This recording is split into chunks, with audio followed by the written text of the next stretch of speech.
for a moment of silence and the Pledge of Allegiance. And also during the moment of silence, would you please keep Jeff Klein, Commissioner Klein, and his family in your prayers as he's going through a very difficult family time.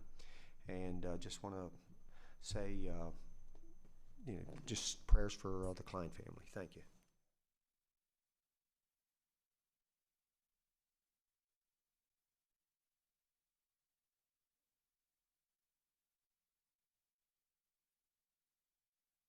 Thank you.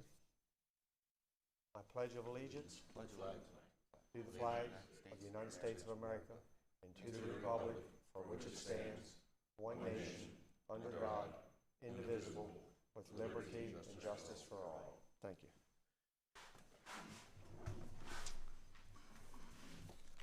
I'd like to welcome everyone and good morning. And with that, I would like to call the June 8th, 2021 meeting to order, Washington County Commissioners meeting to order. And with that, I'd like to ask for a motion to approve the minutes for the May 25th meeting. Motion to approve. Second. Okay, we have a motion and a second. Any further discussion? All those in favor signify by saying aye. Aye. Aye. Aye. Opposed? 4-0. Commissioners' reports and comments. We'll just go from right or left to right. Well, my left. We'll start with Commissioner Kiefer. Okay. Yes, I have a couple things here.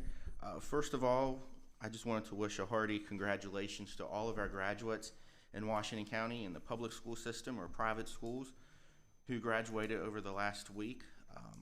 This is an important milestone in their lives, no doubt, and I know it's been a difficult year for them. I also graduated in the year of the cicada. I don't know if that is a thing, but 2004, when I graduated, was the year of the cicada as well. And I hope that might bring a lesson to our students who are graduating and going into adulthood that probably the best lesson that I can give is sometimes good things in life take time. Patience is a virtue and probably one of the most important concepts that we as adults can have. Anytime you're confronted with an issue or a dilemma or a choice you have to make, sometimes taking time to pause, to pray about it, to think about it, think it through, just have patience on that issue. And just like those little critters that come up every 17 years, good things hopefully will come in the end. Hopefully not everyone has to wait 17 years for their good thing to come though. On the education front, I'd also like to thank the Board of Education members who voted to end the process a little early to announce that they would like to keep Hancock and Cascade schools open. Living in one of those communities, I know how gut-wrenching these last few months have been in those communities, as parents are worried, as students are worried, and I think the right decision was made to keep those two schools open. I think a bit of healing still needs to take place. I think those communities were put through the ringer with this process. And I'd like to quote Peter Bickford, school board member, who I think he posted on social media, I'm reading here, and I think he had a perfect way to sum it up. When he said, "In the end, I'm optimistic about the future of Washington County. We are seeing new opportunities with the arrival of Amazon, an expanded Maryland theater, and a new stadium. In my work," that would be Peter's work, "I have met with investors who are betting on our region. I think their optimism is infectious and is spreading. This is not the time to close, but to keep the possibilities open." And some of those possibilities lie with our board as well, moving forward to make sure that those communities are successful long term. I've had many parents reach out to me, thanking me and ask me to thank the commissioners for our part, and we did play a small part in it, but I think the gratitude, the thanks goes to the families and the parents and the grandparents who spoke up at those meetings, who wrote letters, who wrote emails, asking the school board to hear them out and why they would like to keep the schools open. So I think a big thanks goes out to those communities and those families who spoke up. I have a number here, 1,303,000. 1,303,000 is the feet of lines that have been straped or will be straped on our roads this year. I had an opportunity to go out with Doug Levine with the Highway Department and see that process in hand. Just a little bit of caution to those people. Again, patience. If you are caught behind one of the paint trucks, the paint dries rather quickly in the hot weather, but you could get some splatter on your vehicle. So be a little patient for the long-term safety that those new lines provide. Keep a distance and be respectful, please. And also yesterday, I had an impromptu, wasn't planning on it, but an opportunity to tour PIA, the Pittsburgh Institute of Aeronautics, and see their class in progress and some of the projects that they're working on out at PIA. Great things are happening in that college. The technical school has a very high success rate with getting their graduates employed in the workforce right away. And PIA represents Washington County very well, and a great operation that we have in our backyard. So just a thank you to PIA and Butch for taking me on that tour. That's all I have. Thank you. Commissioner Burkett? Good morning, everyone. 2 weeks ago, I attended and spoke at the Board of Education's public meetings for the closing of Cascade and Hancock schools. I, like many, were anxiously awaiting the board's decision, which was not supposed to happen until June 15th. But I would like to personally thank the Board of Ed for their vote on Tuesday to keep the Hancock and Cascade schools open. On Wednesday, I attended the grand opening of the McCleary Hill development and just walked around and talked to a couple of the different residents. What a beautiful community out there, and especially for some of those in our community that might not otherwise have such a place to live in. And then Thursday last week, I met with the school superintendent, Boyd Michael, for a meet and greet type meeting. And we discussed some of the school's current budgets. Since I missed the original presentation that they did here, he brought me up to speed with that. And then finally, I'd like to extend prayers to Jeff Klein and his family during this time. May the God of peace bring comfort to you as you're going through this valley. Thank you. Commissioner Wagner? Good morning. I'll start off also, just a little bit of a sad note. Obviously, we're all praying and keeping the Klein family in our prayers. Also, we have another employee, Chris Boggs, has lost his father in the past week. That would be Dean Boggs. And Billy Routon, who's a highway department, lost a family member also. So we have keep them in our thoughts and prayers. I did celebrate Memorial Day. I don't think we've met since then. Went to Memorial Day, Marty Snook, for their ceremony they do every year. Marty Snook, the Memorial Gardens. It's a nice ceremony. If you guys can try to make it. It has a lot of veterans there. The motorcycle groups, Ride for Vets, or I think that's the name of it. But they're laying wreaths, and it was very good. And we also did Sharpsburg and Boonesboro Parade. It's sort of a story. Buck Klein was supposed to ride in a convertible. Well, the impending weather, they didn't have the convertible, and plus they couldn't find the keys. So I got a call saying, will you drive him? I said, sure, but then he took sick. So we put stuff on my truck and boom, did the parades anyway. Big signs with Buck, and got to meet a lot of veterans at staging areas, a lot of old Jeeps. It was pretty fun days, and it didn't rain, so it was even better. Did an Eggs and Issue with the chamber last week. Susan Small was our speaker for business development. She did an excellent job. She had a nice slideshow with the help of her staff, and it was a good event. And sort of funny because I sat with Butch Wayne from PIA, and I have a love for aviation because I'm a pilot, I guess, and I wanted to tour it too. And I said, someday I'm going to come out and tour it. I'm embarrassed to say I've never toured it, and obviously you've toured it a couple times, but I saw you on Facebook with Butch, and I didn't know Butch that well. He just said, why don't you come out sometime? So I'd like to go out too and take a peek at it. And I think I did, and I think, Wayne, you spoke and also helped sponsor Leadership of Washington County, correct? That's right, on Friday. And we paid for, I think, their lunch at Buddy Lou's. Mm-hmm. Yep. So I think that's it for me. Thank you, Commissioner. For myself, just like to thank everybody in the community that had an event to sponsor our events for Memorial Day. I think all of the festivities that happened in Washington County took place were just great for the community and memorializing those that made the ultimate sacrifice for us to have what we have today. So I want to thank everybody that put on those events. And also just a quick thank you to the school board for making a decision to keep our Cascade and Hancock community schools open. I thought they did a great job, and just want to thank them for their support. And that concludes my announcements. Okay, moving forward, we're going to move into staff comments. So we'll start out with Sarah Greaves or Larry. No, you go ahead, Mr. Etchison. You're already up there. Sorry. You seem eager to get moving. Nah, I'm sorry. Morning, gentlemen. Larry Etchison and lady. Good morning. Larry Etchison, Director of Human Resources. We have two internal employees, both coming up for promotion. I'd like to talk about the first one, Mr. Chris Boggs, promoted to Rural Preservation Administrator, going to a grade 15, step 7, with an annual salary of $69,846.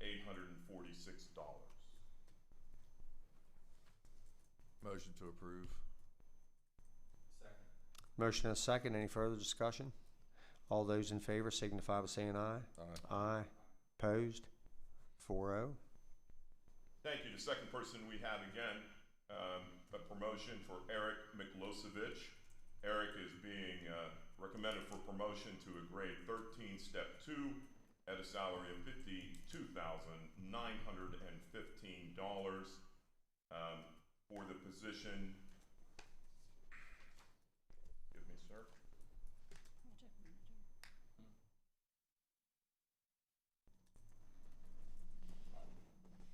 Project manager. I'm sorry, thank you. I see it right there. Project manager. Forgive me. Thank you, John. Thank you, Christy. Okay, motion for that approval. Motion to approve. Second. Second. Motion and a second. Any further discussion? All those in favor signify by saying aye. Aye. Aye. Aye. Opposed? 4-0. Thank you. Thank you all. Thank you, Larry. Okay, next will be Sarah Greaves.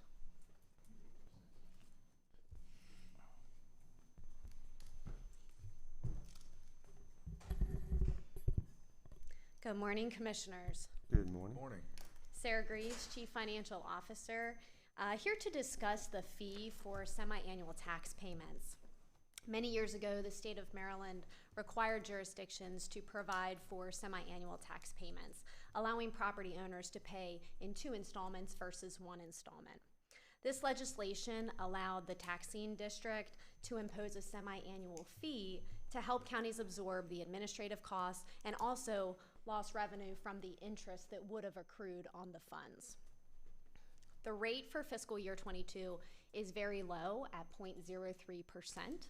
So I'm here today to ask if the commissioners have an interest in making the rate for fiscal year 22 0%, because the revenue that we would be able to obtain from 0.03% would be very nominal.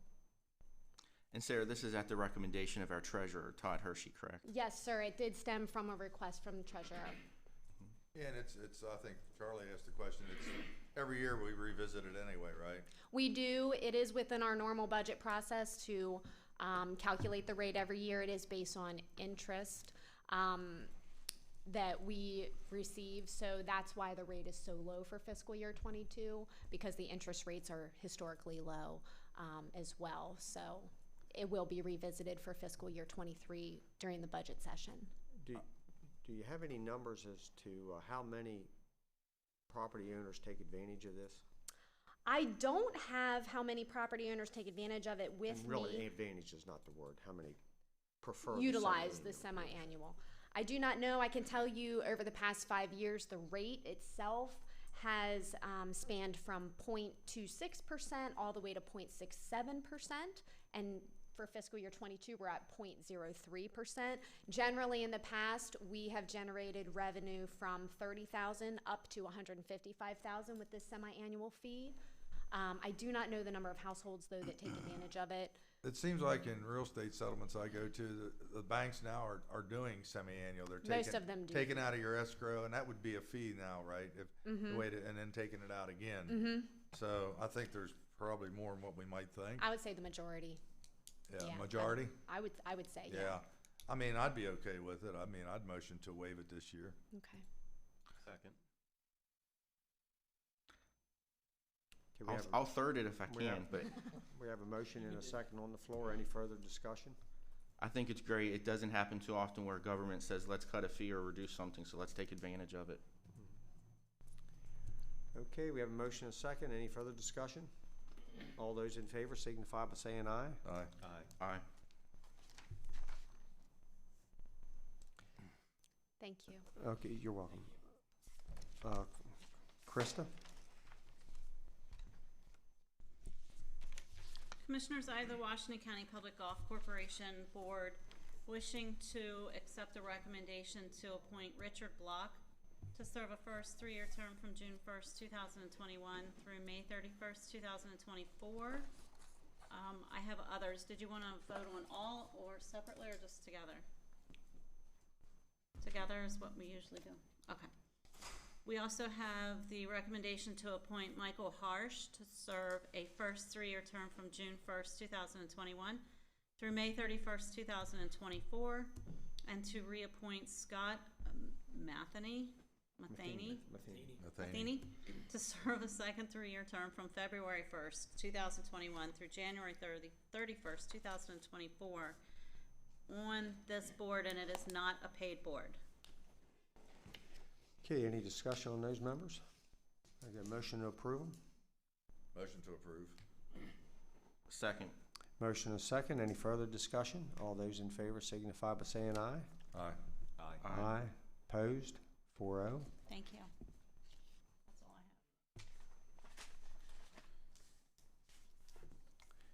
have. Okay, any other staff comments?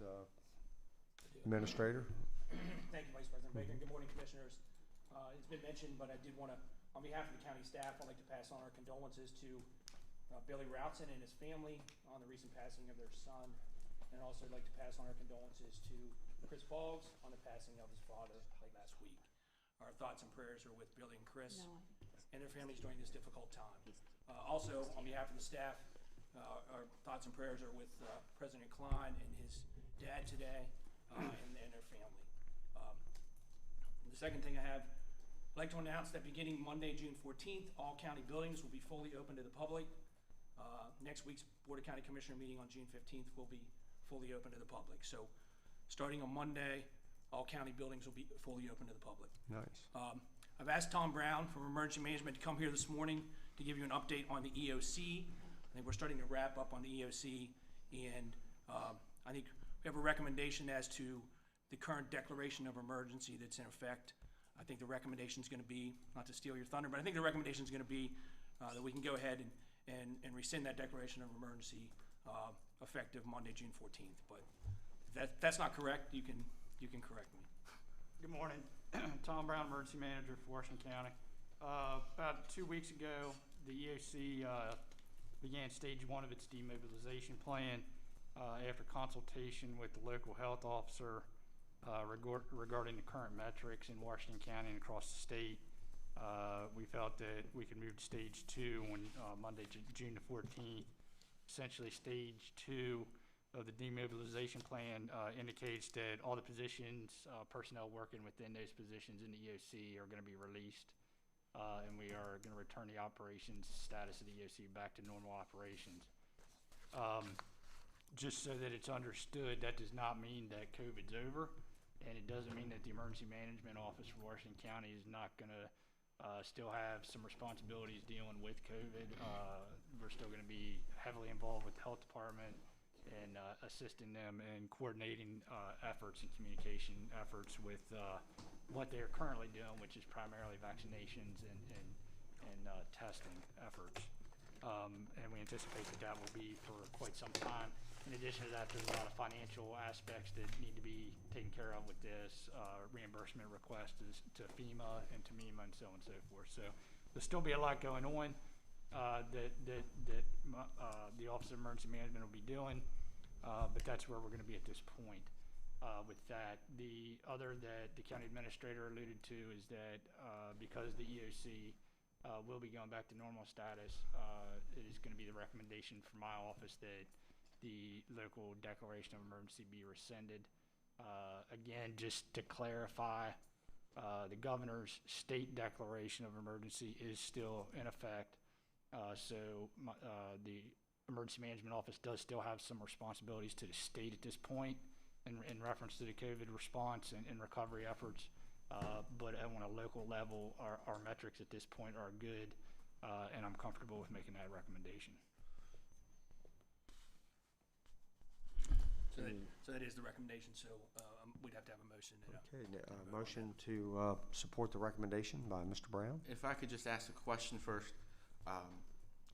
By us lifting our local state of emergency, that in no way eliminates our ability to receive the federal stimulus money for COVID. I think one payment has been received, but still a future payment is forthcoming. Yeah, we will still have the ability to receive those, make those reimbursement requests and receive those payments. Okay. And the larger that federal stimulus package? Yes. Okay. Yes, sir. Okay. Motion to approve. Second. Motion and a second for the approval. Any further discussion? All those in favor signify by saying aye. Aye. Aye. Opposed? 4-0. Thank you. Thank you, Mr. Brown. Thank you. Thank you, Tom. Okay, any other staff here for, are you finished with your comments?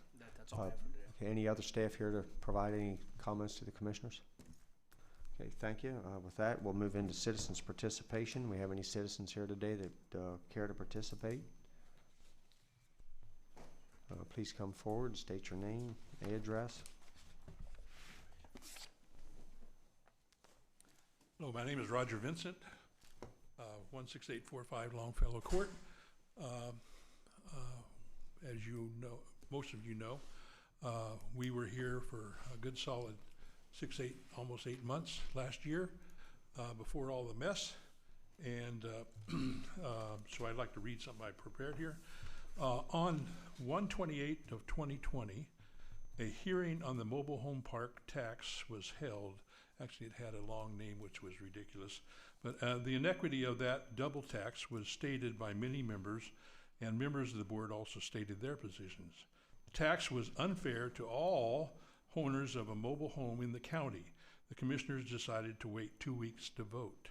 And that's important, that 2 weeks, because something happened during that 2 weeks that is kind of shaky. This allowed a representative of the commissioners to go to the state, whoever that person was, or persons, to go to the state delegation and claim that we, the owners of mobile homes, wanted to be taxed with the real property tax. Further from the truth could be stated. We are not, never have been, and never will be wanting to be taxed for fair market value of our homes, okay? We don't want to be taxed for that tax at all, okay?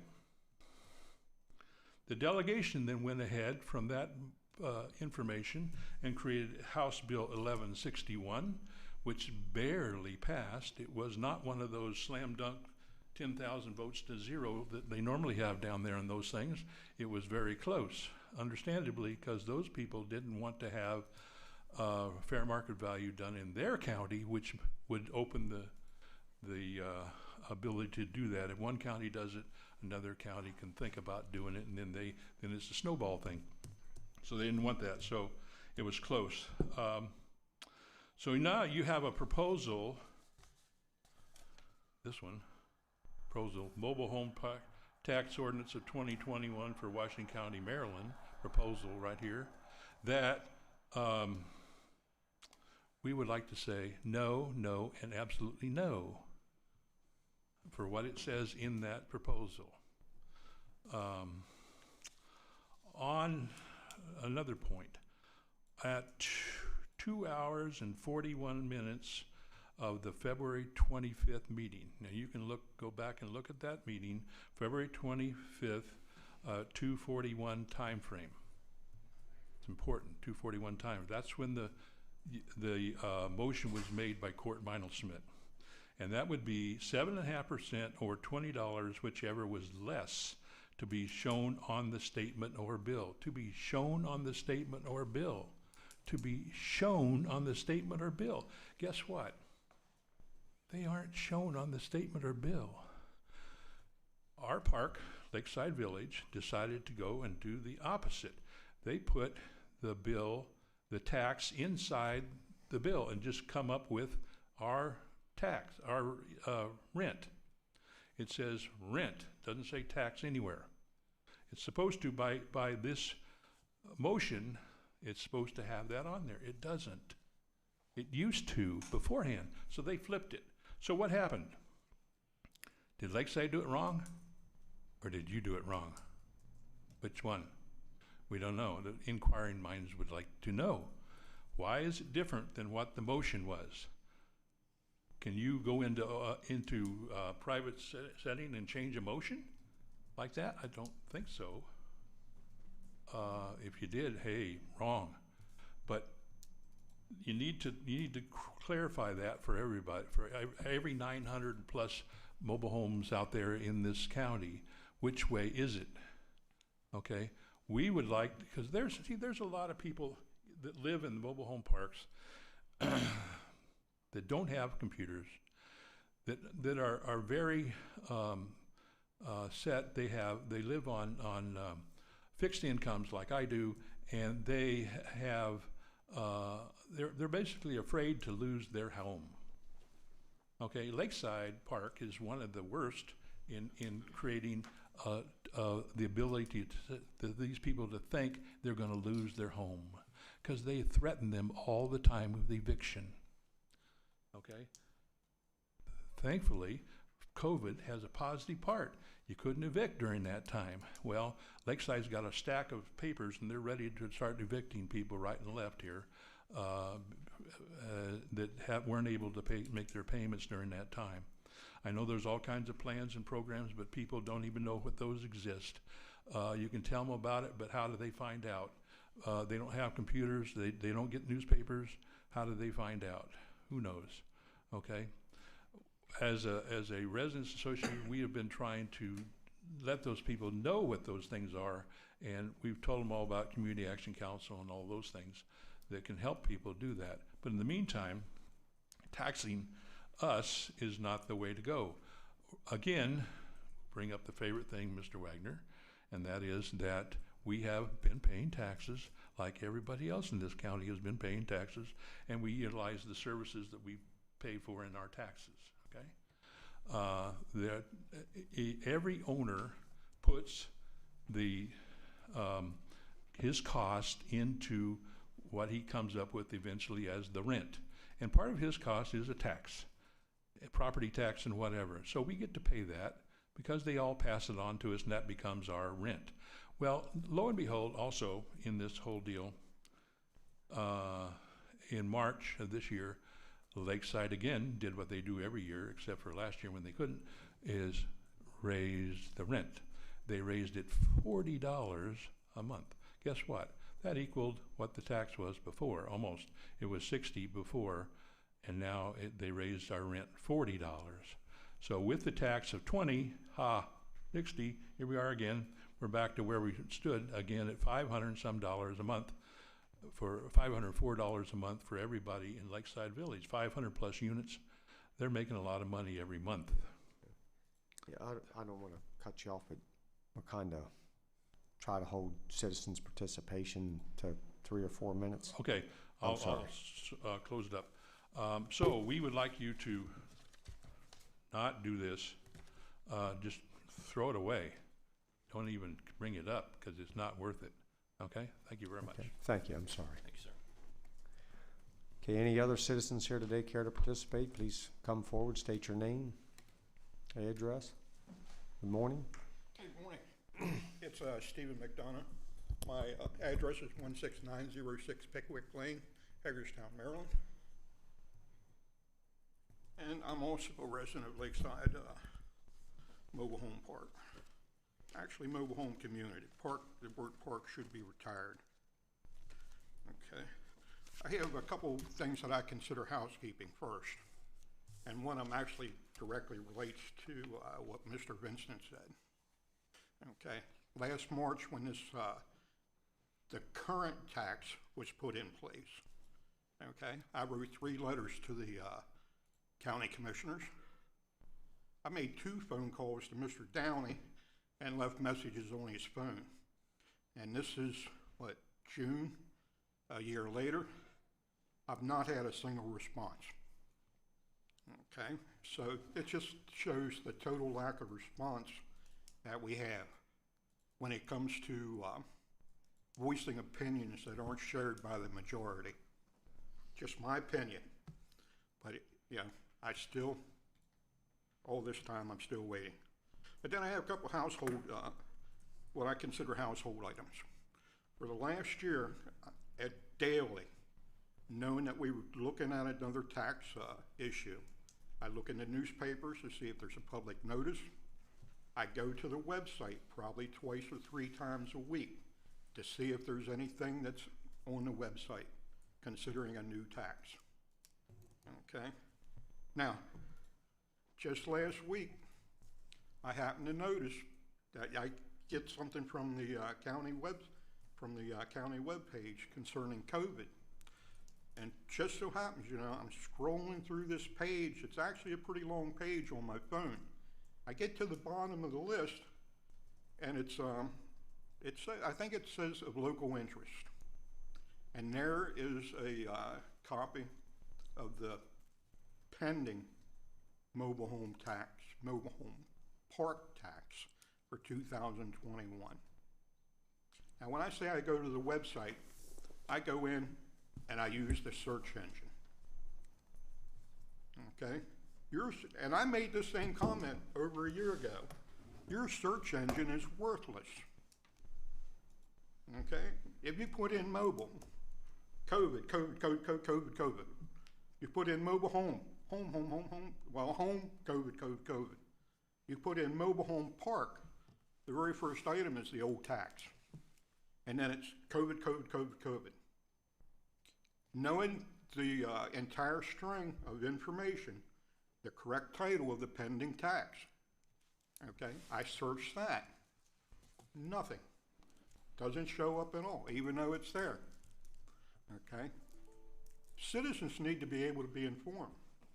I even use both of your search engines. It appears to me that you have 2 different search engines. You have one for your general page, and then you have one for document repository and documents. Doesn't show up in any of them. That's no way to keep us informed. If I wouldn't have happened to scroll to the bottom of that page, we'd have never known. Okay?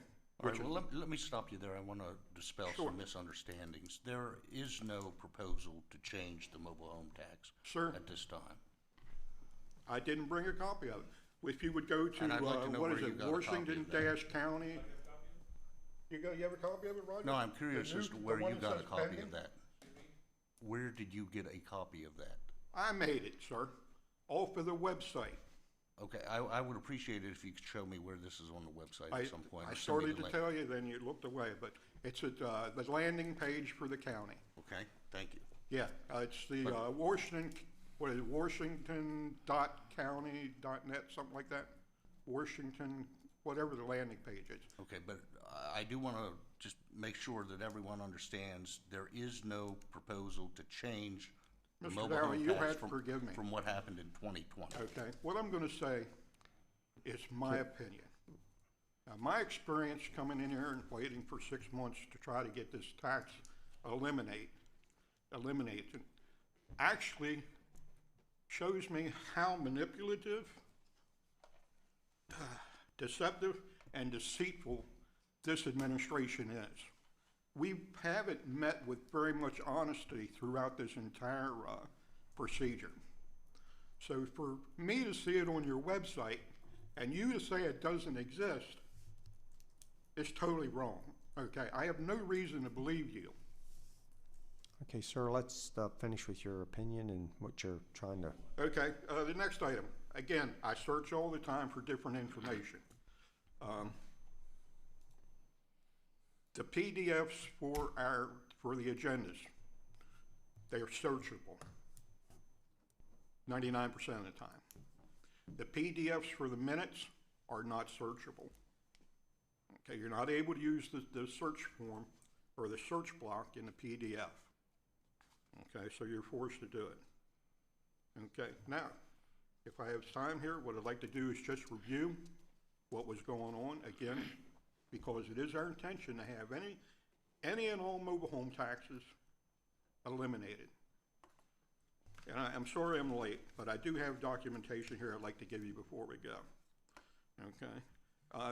Again, the mobile home communities are the last vestiges of affordable housing other than subsidized housing in Washington County. Okay, we are rent-paying tenants, and part of the information I'm going to share with you is that the state of Maryland does recognize us as paying property taxes. Okay. We're not entitled to any more services, any more benefits that any other renter in the county has. However, we are charged an additional tax. We take in our homes or personal property. If when Mr.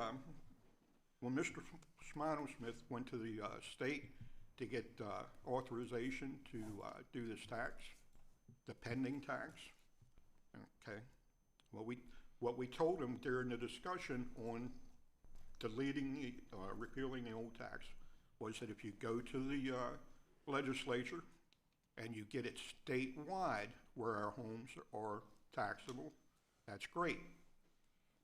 You know, we'll do it. But right now you have 23 counties in the state of Maryland. You have 5 that within the last 3 years have repealed mobile home taxes because they are we are being double taxed as a result of it. You had 2 lawyers, I can't recall their name, come and testify that it is double taxation. And although they're major, they had a different concern. You also had Doug Gansler, former Attorney General for the state of Maryland, current, past, and current gubernatorial candidate, tell you directly that it was double taxation. And yet you're still going past this tax where we have to pay $20. The mobile home community laws by the state of Maryland requires on our lease to tell us what the components of our rent are. Anything over and above. It's listed there as a tax, $20 per space. It's funny that it was written per space because the original tax, the automobile trailer camp tax, was nothing but a space tax. We were paying $66.66 a month for the pleasure of having our homes set on a lot in Washington County, and that's a lot that we don't own. After our rent increases, and I'm glad you did take and reduce it, but if you wouldn't have done away with it, it would have been, we'd be paying $75 a month, okay? In addition to what we pay, the $310 a month that we pay within our rent. Okay. So that's just it. Yep. Okay, so can I interrupt? So sure. We're kind of getting behind our schedule, but what was currently voted on and supported is what remains, correct? In 2020, yes. The reduction that occurred in 2020 is what is in effect now.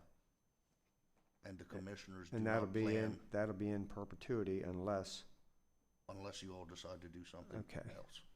So what? We don't want to be taxed. We're already paying a tax. So then what we need to do is continue, and I'm just. Go ahead.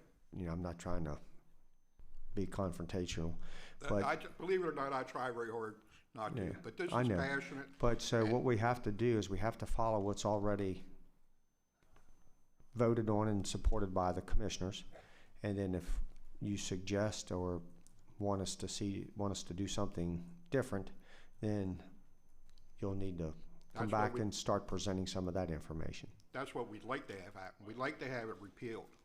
Okay. And then I also have a suggestion too. So could we save that for another? Oh, believe me, I didn't think anything was going to happen when I come in here, and I anticipate it'll take us another 6 months at least to get it going. Okay. Okay. But there is one thing I'd like to see happen. Okay. Okay.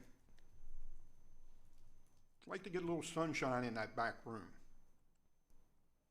Okay, what I'd like to do is have somebody make a resolution that would require the county to list or publish what their wish list is 45 days in advance. Okay, what happened last year was that the commissioners delayed the original decision on their determination by 1 week. We were told that Mr. Smith was going to be out of town, and that was the reason for it. After that happens, a few days later in the newspaper, we read an article where they have the wish list and they have the mobile home tax on that list. Okay, we had no idea it was coming. We also had no idea that Mr. Smith was off that week because he was going to Annapolis to totally, grossly,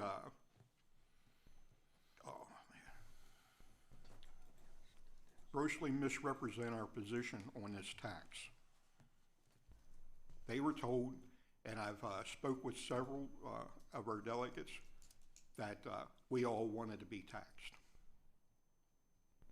I think after 6 months coming in, people would realize that we don't want to be taxed. Okay, so then we find out that he's down there. After that, and before the next commissioners meeting, we discover again with a newspaper article that it's been passed and that we asked to be taxed. Now, the deceitful part, and if you guys don't think this is deceitful, something wrong, Mr. Smith comes back for the next commissioners meeting. During the commissioners' comments, he sits right where Mr. Burkett was, and he commenced to tell you about all of the items on the county's wish list and what the position was, except for one. And it's probably because there was 20 of us here in the audience.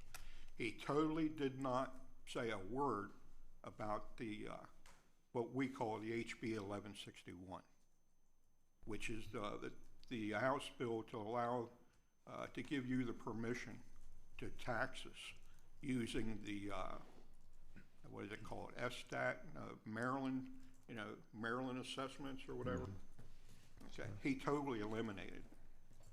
And I don't know, majority of us were here that day, but after that, we had the citizens' comments. I wasn't prepared to speak about anything on citizen comment that day, but I did. I asked Mr. Smith the status of the HB 1161, and then his mouth fell open, as if he was totally surprised that we even knew about it.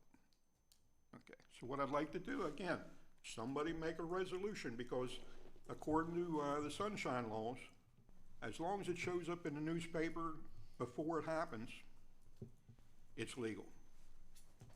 If you make it so it's 45 days out, you have the citizens of the county, you have the groups and the businesses and everybody informed, so they can take and be prepared and go down and make their case. You don't get hit with it 2 or 3 days before it happens. Okay, so commissioners will take the 45-day suggestion, and I guess we could probably discuss that at some point, and then. Okay, I really think it should be done, because there's no reason that we should hear about it 3 days in advance and not be able to put a group together quick enough to go to Annapolis. Okay, so. Okay. And then next week we start our commissioner meetings. Everything's open, so they have the ability to come in at any time for citizens' participation, starting next week, correct? Starting next week, great. That's great. So, but if I could just take a few more minutes, I'm going to do a quick because we're way review. behind. We're way behind. Okay. Yeah. I appreciate your patience, right, and I apologize that I'm late. I didn't notice it started at 9 instead of 10. Okay. Thanks, Harry. Thanks again. Yep. Can we find out where this came from? He said he was gonna give it to us. Can, I see it. I see it. It is on our website. Yes. It is on our it is on our website. Okay, the discussion for nonprofit request, that's among the It's commissioners. right there on our website. Yeah. So we'll move that back. So, And then- but the commissioners aren't pursuing that. That's what. Oh, gotcha. Okay, I'm not sure why. I found I don't know why it's showing up there, but. thank you. Okay, Mr. Baker, page 2 contains, All right, sir. about how we are property taxpayers. Okay, thank you. Okay. So maybe just in follow-up. Thank you. Yes, I see where it is on the website, but again, my understanding is the commissioners don't have any interest or plans to pursue that or to make any changes to what the mobile home tax is as adopted in 2020. Correct. That's what we decided, yeah. So, Okay, but next on the- I don't have a good explanation for why it's on the home page. I don't know either, but we'll remove that. Okay. We'll remove that. Next on the agenda is the discussion on nonprofit request and reduced fees, Blackrock Golf Course.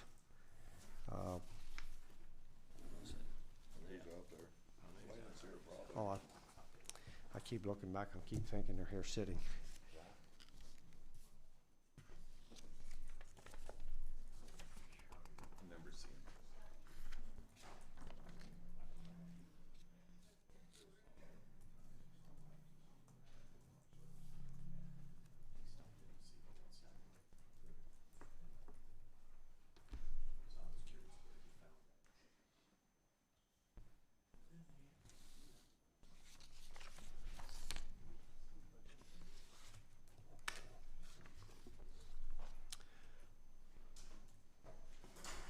Good morning, how are you all today? Good morning, how are you? Good. Good morning. Good, just introduce yourself and Yeah, who I'm you're Selena representing. Wilkes, here on behalf of the Golf Course Board, Washington County, Blackrock Golf Course, and Richard Block, I'm on the board member All of right, the sir. Blackrock Golf Course. Welcome. I also want to clarify, we have another member here today, Randy Dick, on the Golf Course Board. Other members could not take off for their work today. Okay. So, but thank you this morning for allowing me to speak today on behalf of the Blackrock Golf Course Board in regards to the last County Commissioners meeting, May 25th, with a specific non-agenda item passing with a 3-2 decision for the Commission on Aging Golf Tournament at Blackrock to be waived that the County Commissioners would cover the cost from a contingency fund. We do clearly understand the decision was only related to the Commission on Aging tournament. From the meeting, we interpret this decision to be that the commissioners would pay the $25 per person player rate up to a total cost of $3,500. Please note the Commission on Aging is a nonprofit agency that received a line item funding from the county. This was a very generous of the county commissioners do this for the Commission on Aging, as they are a tremendous nonprofit organization that serve to our senior citizens. We hold nothing against the Commission on Aging. However, from our perspective, we see all nonprofit organizations utilizing Blackrock Golf Course in the same fair manner. Majority of Blackrock play are the senior citizens, and we are grateful for them and their support in playing the game. It is oftentimes the senior citizens who play in those nonprofit tournaments. In reference to the live stream meeting, the board interpreted the actual motion approved with the understanding that the county commissioners didn't make a decision to discount other nonprofits, although that was part of the discussion and the point was brought up that other nonprofits would want the same benefit and how that situation would be handled. So here we are today. We now have a bigger issues, and all of this could have been prevented and simply avoided with proper communication and transparency through the appropriate sources.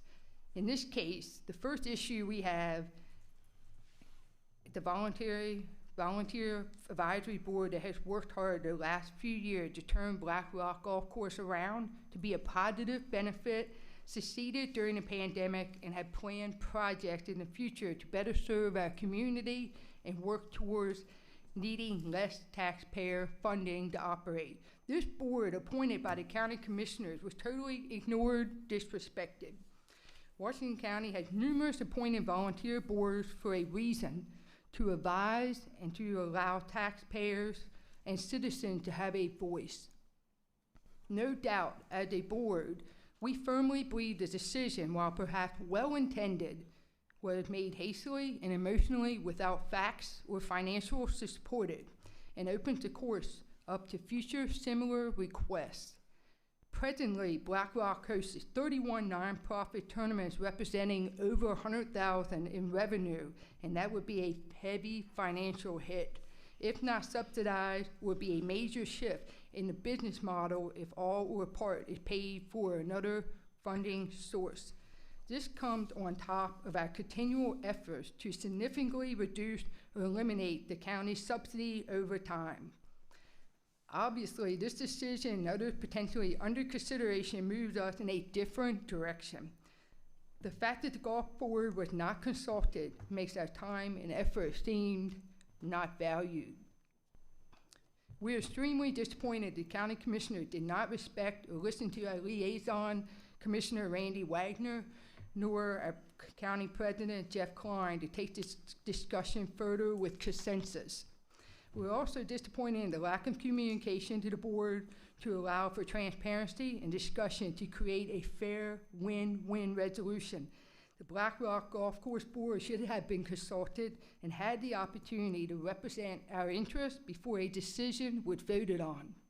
Most of the board members on this golf course board are also members of other nonprofit boards in the area as well, and bring a wealth of knowledge and experience. We predict that all nonprofits will seek such a benefit, since fundraising is so difficult, and the commissioners will have a difficult time saying no once the door is open.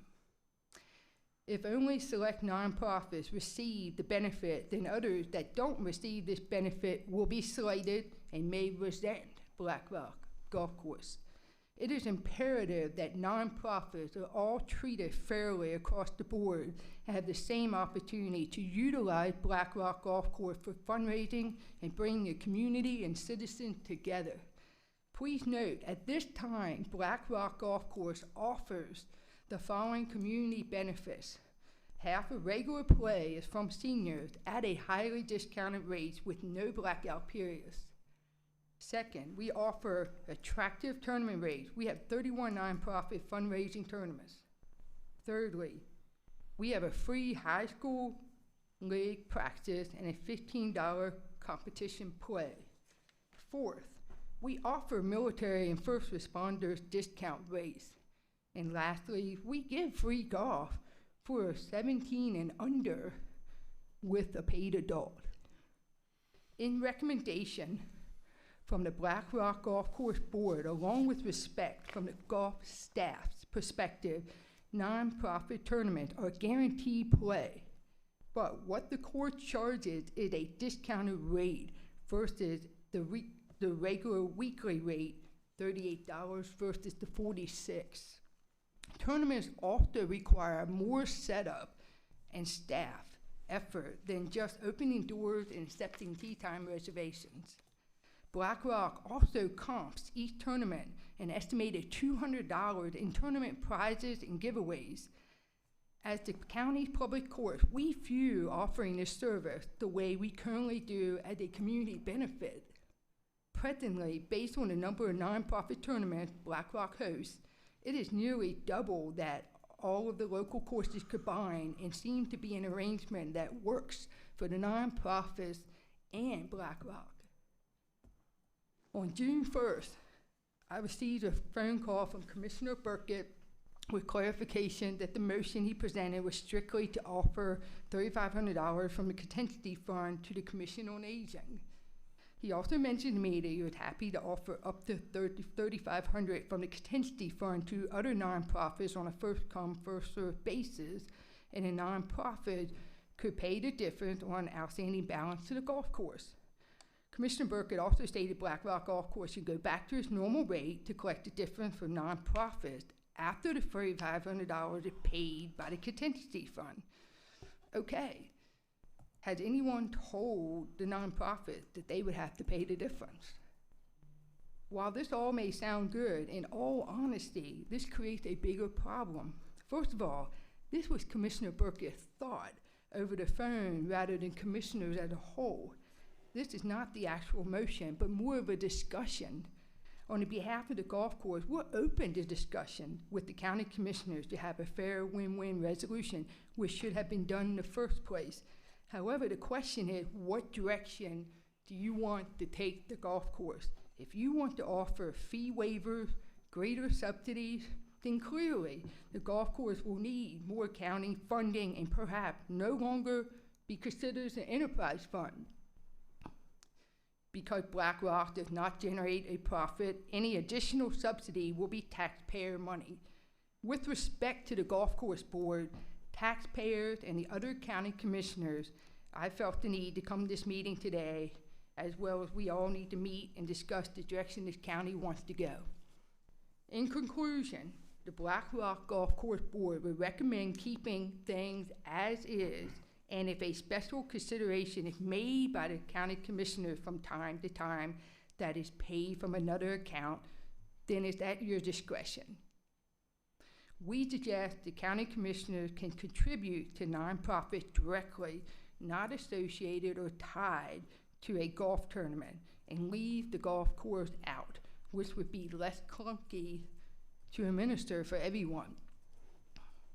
From here out, we highly recommend the county commissioners consult with Blackrock Golf Course Board and the golf course management staff before bringing a discussion like this one to a front center, non-agenda item to be motioned and voted upon.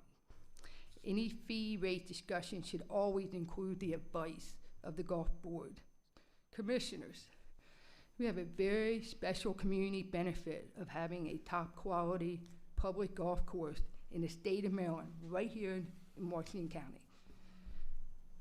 We are working towards becoming a less county taxpayer reliant. My question to you is, how do you view Blackrock's role to the community? Should we try to be self-reliant or be more of a community benefit? And if the latter, there is a commitment to pay for that financial cost. Thank you. Thank you. Any comments? Yeah, I'd just like to make a couple comments. First of all, this one just from the heart and from the cuff. I mean, I don't know why or never would have dreamed that I could have come into a job like this and made a motion to help a nonprofit out and receive such backlash from anybody. I respect the board of the Blackrock Golf Course. I play golf once in a while, not for a while, but I've played it. I enjoy it. I just saw an opportunity to give a little bit of money back to the Commission on Aging to help them keep some money in their pocket. Had another commissioner not created a ruckus during the whole conversation, I think it would have been clearly understood that this money was coming out of the commissioner's pocket, not Blackrock's pocket. We support Blackrock to a tune of $400,000 a year in taxpayers' dollars. We also this year have given towards the Blackrock budget an extra $22,000. After I saw that on the list, I personally went out, visited Blackrock, took a tour of the facility. Nobody knew I was coming out, and saw the needs that were there and agree that, you know, they need to make some upgrades.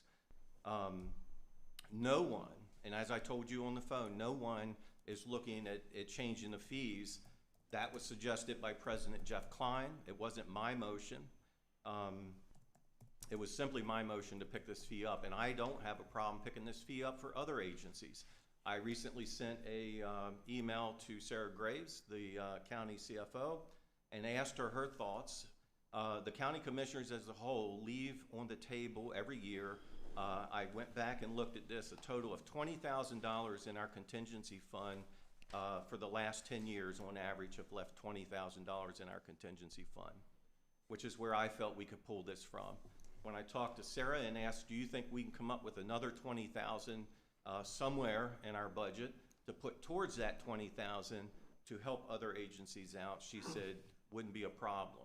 So although we're in the process of now looking at this whole issue and setting some ground rules, things like certain standards, first come, first serve, we have a total of 20,000 or 40,000. These are things that we're going to work out from this point. But I don't think that our decision that day changed anything about the golf course. I am aware, even after I made that decision, I was made aware that the person that runs the golf course out there went further than the 38. It's my understanding that the commissioners are the ones who set the rates for the golf course. And we set the nonprofit rate at $38 a person for nonprofits. I received an email stating that the Commission on Aging was told that they could pay a $30 per fee rate, and the rate of beer was discussed. And so I have a concern about that. I don't expect any repercussions towards Mr. Eshelman on reducing that fee further. So if you're upset with me, I would tell you to go back and talk to Mr. Eshelman, who reduced the fee even further than 38 without receiving any kind of permission from any commissioner. I think that when all this is said and done, I think somebody chose to make hay out of something when there was no hay to be made. And matter of fact, later on, I'm going to be making the recommendation. We had another nonprofit contact us about reducing their fee. And I think it should be up to the commissioners to decide whether or not they're going to pay for that fee, which doesn't cost the Blackrock Golf Course anything. It comes out of our contingency fund. And when that money's gone, it's gone. Again, you made some good points, and I respect that. I respect your position with the golf course. You obviously have a love for the golf, or for the game of golf, and for your job out there. So again, no disrespect to anybody that runs the golf course. My motion was simply a motion to help an agency out. And if we have other agencies come to us and ask for that money, then that's up to the County Board of Commissioners to decide whether or not and how we're going to be able to help them. Thank you. You know, I been with you guys as your liaison for 2.5 years. I see how hard the board works. I see how hard those three gentlemen back there turn this around. I've seen it turn around. I mean, it's going in the right direction, so kudos for that. And I do completely understand that the first question us as commissioners ask is, what did the board think about it? That's the first question we always ask. What did the board say? What's their opinion of whether, no matter what board it is? We like to get the opinion. So I agree with you there. We should have, you know, they should have, the vote should have been, we could be doing this before we voted. Right. I mean, this is what happens before you vote. And with that being said, I don't have a problem waiving the fees and paying them out of contingency fund. And Commissioner Burkett is correct. We do, I'm looking at, we have an average of maybe 20 grand left over every year. But, I mean, I'm looking at what we pay out of our contingency. What worries me, we can't pick and choose. We cannot pick and choose which one gets it and which one doesn't. I'm just looking at the list. We have the Dolman Black Heritage Museum. We have Sharpsburg Volunteer Fire Company, Commission on Aging, Community Action Council, Hagerstown Goodwill, and the list goes on, who we give out of our contingency fund. Doesn't mean they play golf. So if we exhaust our contingency fund, then I'm concerned, commissioners, of what we have left to give all these organizations over the last 3 years, which I got, we're gonna get the money. But we can't pick and choose. If Goodwill comes to us, we have to give them, in my opinion, you know, I mean, sure, you could get down and say, how much fundraising do you do? If you don't do enough fundraising, we're not gonna give it to you. But I don't wanna pick and choose over nonprofits. They're all important. Children's Village, as Commissioner Burkett said, you know, I'm all for it. You know, it's just a lot of people on that nonprofit that play golf or don't play golf. But if they come to us and we're out of contingency money, then we got to get it somewhere else. Well, to reflection of what both of you said, like I said, this is a great discussion. We don't really have a problem. We just need to know from the golf course, which direction are we going? Your idea there is great, but keep the golf course out of it. Give that $3,500 to those nonprofits, but keep the golf course out of it from that. That's where the problem lies. At the end of the day, the golf course has to make money too. So maybe that's the solution. I don't know. There's lots of ways to go about it. I don't mean to interrupt, but I look at this as a positive. You know, you're coming in, you're giving us your input. Commissioners are listening. We're all agreeing, and everything's great. I look for it as an opportunity to be able to encourage other nonprofits to come to your golf course. Absolutely. To put on a tournament if we're going to figure out a way to help pick up the tab for the cost of the golf fees. So in the end, the real beneficiary is going to be the golf course. Exactly, and So- that's what we want. We want to hopeful for. clarify that. We want to make sure if you want to do that with your $3,500 up to for its first come first served nonprofit, that's great. I just want to make So sure there's where that the we're going to collaboration get could take the money place back. to where, and we don't know what that money would be. There could be a certain amount of money that we set aside in our contingency fund and help offset the cost per person to the golf events that would take place out there at Blackrock. So, you know, you could possibly double in size on your nonprofits coming out there doing a golf tournament, which would greatly enhance your ability to raise money. So that's the approach that I was thinking. Yes, sir. What I'd like to ask the question is, and this could all be a moot point, really. What they recommended at the meeting of the last time was out of the contingency fund, the $3,500 or whatever they wanted to give to the Commission on Aging. If that's coming out of the contingency fund to the Commission on Aging, BlackRock has nothing. We're going to charge the same rate. So it's BlackRock's not even a point. You're giving the donation to a nonprofit organization. Correct. Because if you start to say we're going to give it to BlackRock, what about, is there a nonprofit ever use the county swimming pools, the county parks, everything? You know, it all goes around. Yeah, this is specific to the golf course. Yeah, but this I is strictly understand. for the golf course. And if this money that you're giving to a nonprofit, I don't care what nonprofit they are. And if it's just to help them out, but if they want to play a golf tournament, then they go by what our rates are.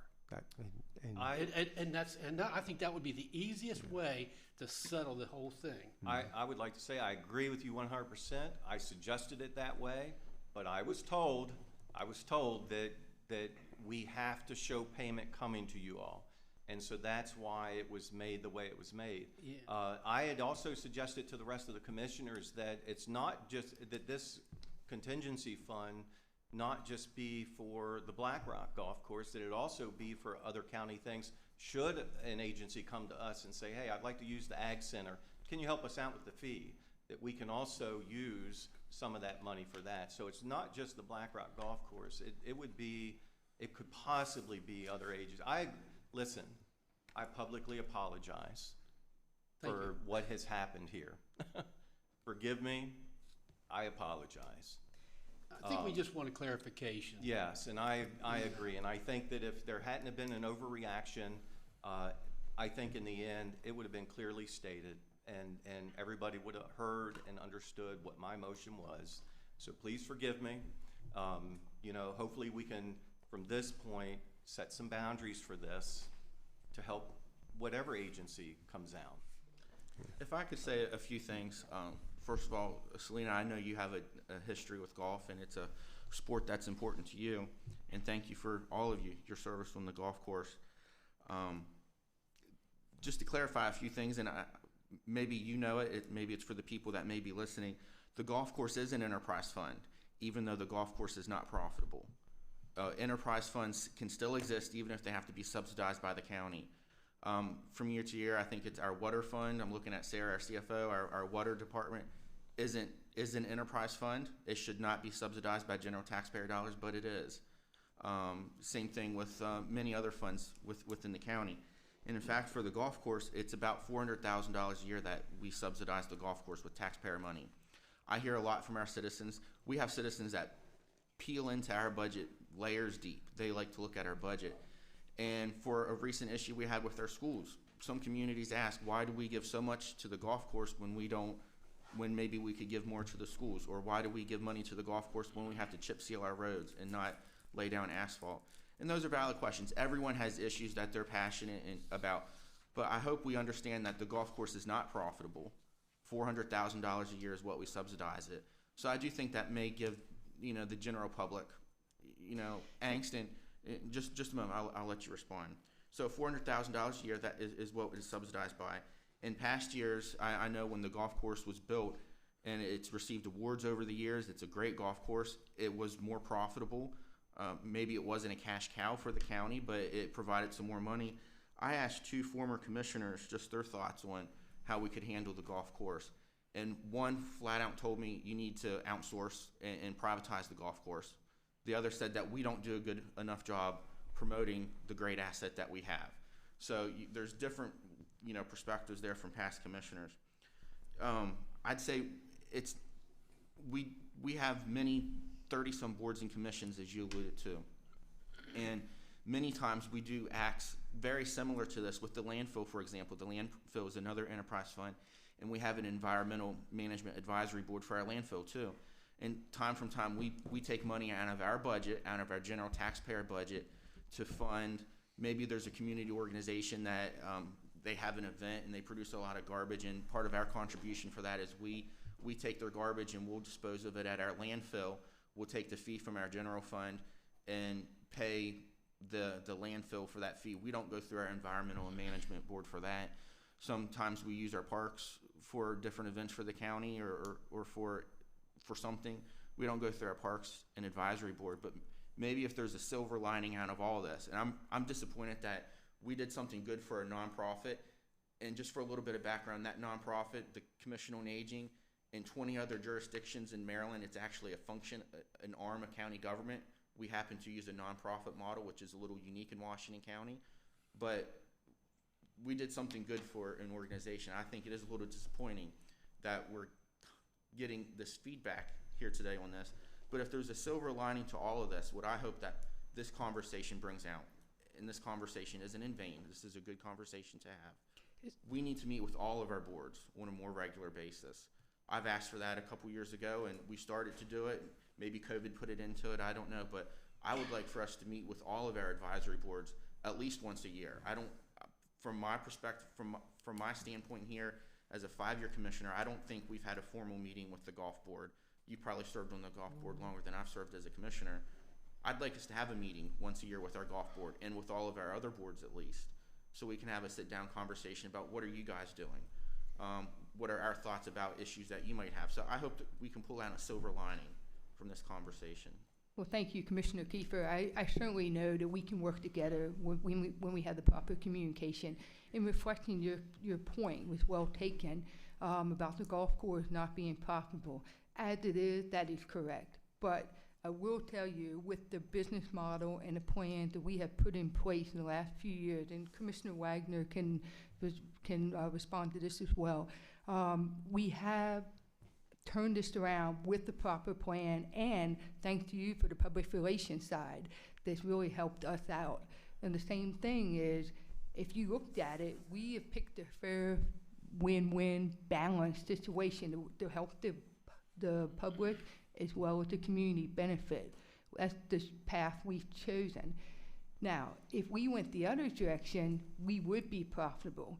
So I want to be careful how do we say the golf course is not profitable, because if you handled it in a different way, it is definitely self-sufficient. And when I hear the words about you could outsource it, that's troublesome. Yes, it can be, it's an option, but that is not an option. I would recommend here why you have a top public golf course in the state of Maryland. We're not advertising that enough. We need to respect that. And the staff at Blackrock, shorthanded, do a terrific job of maintaining that course. For a public course, it's a fantastic course. I would never want to see it outsourced. When things are outsourced from a golf course perspective, they tend to go downhill. So just think about that. We need to work together in our conversation and coming up with the best model we can to balance everything out and keep that golf course where it's at. Okay? Thank you. And I'll add to that. I know during my tenure as a county commissioner over the years, not very often, but every now and again, it'll come up somewhere in a discussion, privatizing, keeping it as a county entity. And never have I ever I heard a county commissioner say, I want to privatize the golf course. Every county commissioner that I've served with over the years have always been pro Blackrock, and I think it'll always continue that way. So. Okay. Yeah, and I'll summarize by saying it's, I think there's a benefit we offer community. Yes. Our role sometimes is offer things to the community. I mean, we offer a swimming pool, doesn't make any money, I'm sure. We offer parks, we offer, it's outside recreation, and if you go to the golf course, you can see all that recreation. That's one of our jobs, I think, we can't go broke doing it, but we're really working on, it's just as you stated out. So I think it's a responsibility to offer some of these outdoor recreations to our citizens. There's not that many. They can go hike anything, but like I said, none of them make any money. Could I ask our staff to provide us with some details? It could be at the next meeting, it could just be through an email, of our golf course history. Sure. I guess Sarah. Sure, they can, maybe the last 10 years, whatever's convenient at your fingertips, but I'd like to see the trend. Sure, absolutely. We can provide, and with the help of the golf board, we can provide any information that the commissioners need. And just one thing I want to clarify about, when we were talking about this a few weeks ago, we're talking about waiving the fee, and I was probably the one that said, we can't waive it, we have to pay it from somewhere. Right. Now, one of the options that I hear this morning is that the fees would remain the same, and if an organization came to the commissioners and said, we have to pay a $3,500 fee to Blackrock to play, and the commissioners wanted to take $3,500 in contingency and give it directly to an organization, and the organization would use that money to pay Blackrock. I think that's what you were suggesting. I think that's what you may have all been suggesting. So we can't just waive them. It has to be paid somehow, whether it's paid directly to Blackrock. But I think what I'm hearing from everyone is it may be better if we set the fees, and the fees are what they are. And once an organization knows what the fees are, if they want to come to the commissioners and ask them to pay those fees, whether it's out of contingency or something else, yes, that the board can handle that at your discretion. And that way you wouldn't be involved with the fees, whether it's at the golf course or at the ag center or any place else. And I think we as a county have a long history of doing just that. I think of, what was it for Brooks House? When Brooks House was being built, they needed to tap in water or sewer, maybe both, a county system. And we provided some money out of our budget. We had to fund our enterprise. We had to pay that cost. But that's exactly what we did. Just another example. So that means once the fees are set, and actually maybe we don't want to prolong this anymore, but how are the fees set at Blackrock? Can somebody just tell me that? Do we know? Or are they set by? We refer to the staff for that one. Why don't we can do that. Take Commissioner Kiefer's suggestion, organize a meeting with Oh, okay. the committee, and then that'll give us an opportunity to spend all afternoon or a couple of hours Yeah, setting then you'll have the history for the last several years. Okay, we can do that, we can gather that information. Do you want to have a And we joint can come meeting to with the golf Blackrock. board to go I would over it? suggest at Blackrock. At Blackrock, that would be great. And we used to do that. I'm good with that. That's greatly appreciated. Thank you. And Commissioner Burkett, you're forgiven. Thanks for your apologies. Thank you all so much for Thank you very much. hearing us. Thank you very and, much. Thank you, we'll see you at commissioners. Blackrock. Hey, and let's make this a positive, and let's figure out ways that we can get more tournaments at Blackrock through the help of our contingency fund or whatever it would take. And Thank you, I appreciate thank it. you again. thank And you. then the next See time you we get guys. together, it's gonna be at Blackrock, so that's a positive. Yeah, So thank you. that's If a it's great raining, we're suggestion. not coming.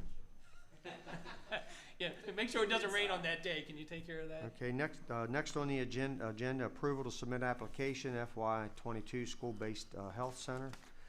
Allison, There she is. where she is. I can't read her last name. Is it Hartshorn? Hartshorn. Hartshorn. Letters are blurred. Good morning, Good morning, how are you? Commissioners.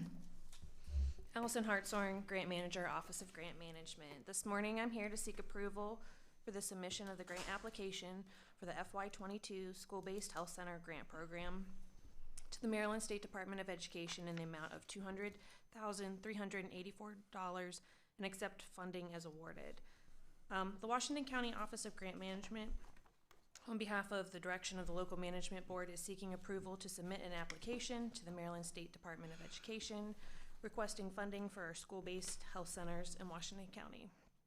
Currently, there are 2 school-based health centers in Washington County.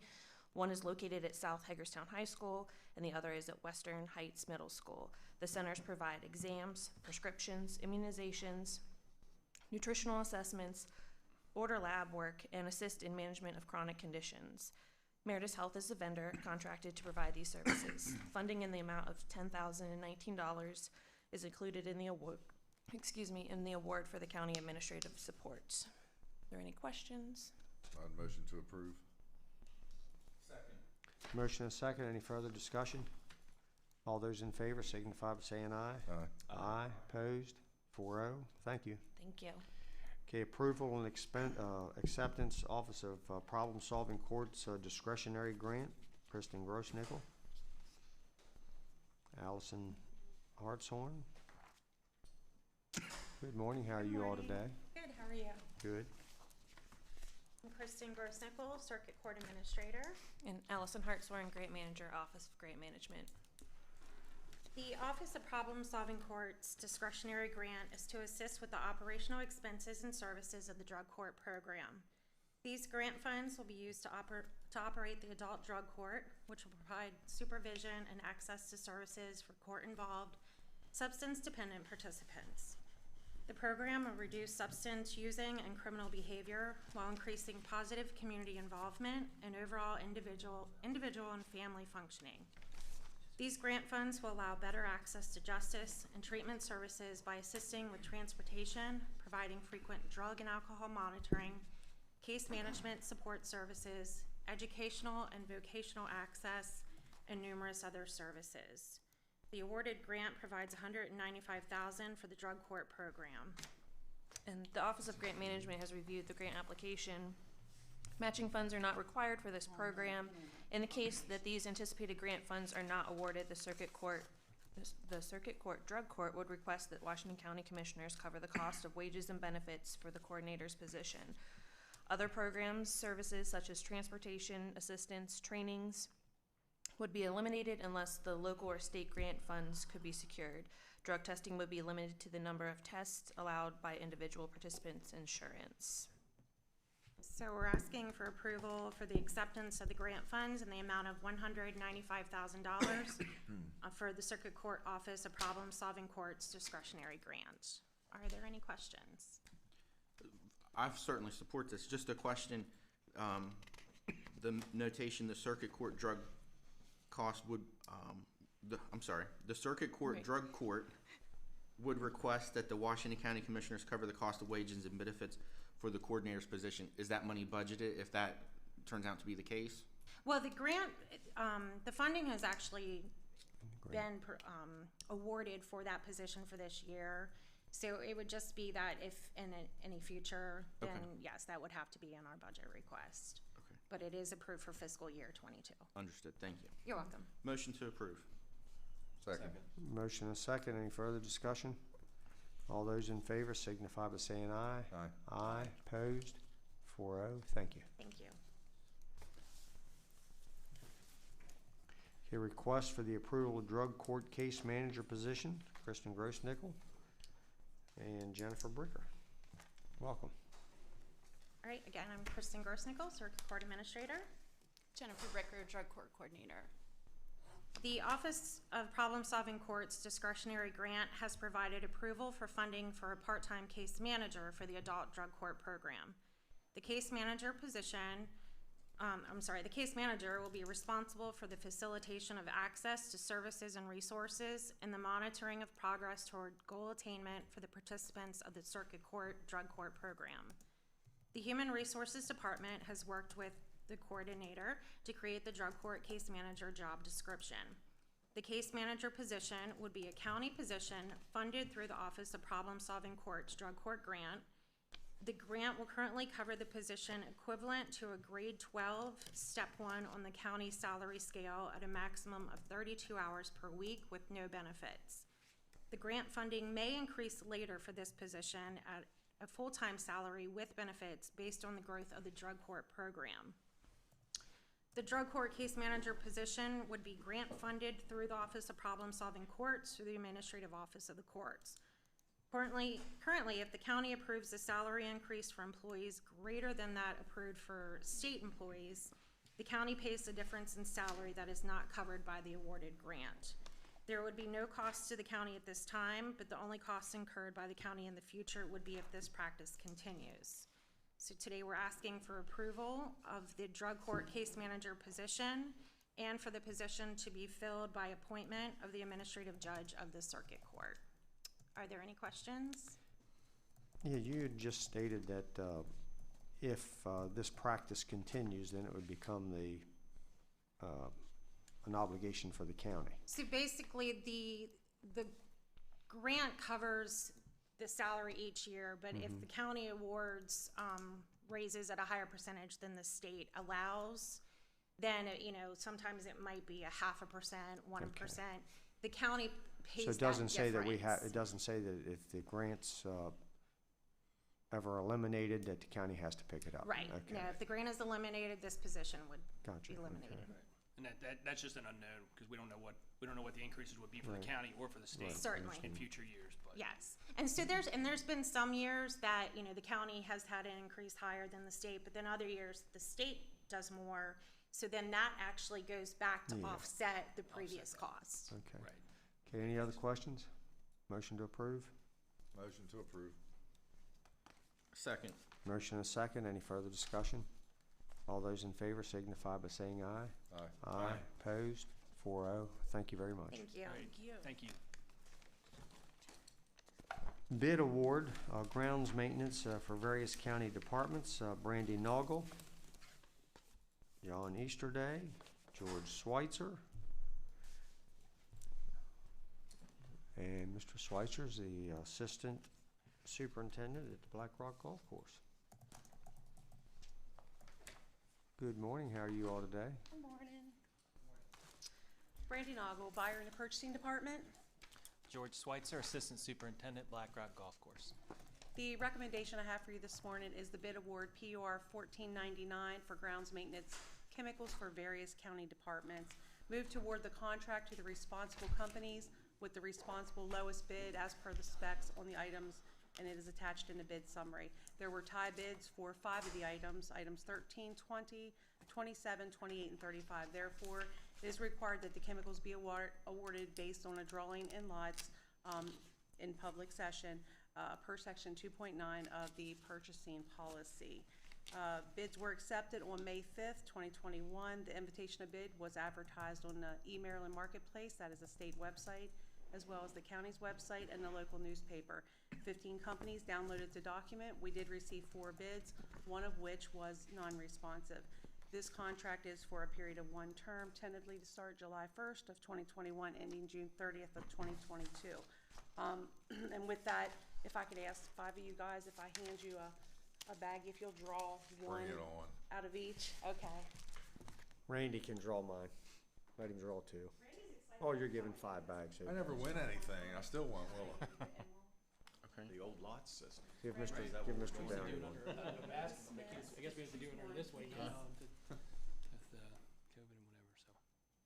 and whatever, so. I'm not an elected official. Okay. I wouldn't do it, but. Terry. If you I could mean, just I'll- draw one I'll for do it if you for need me me, to. and I'll pick them back up from you, and I'll announce the winner of that. Get the bag on first.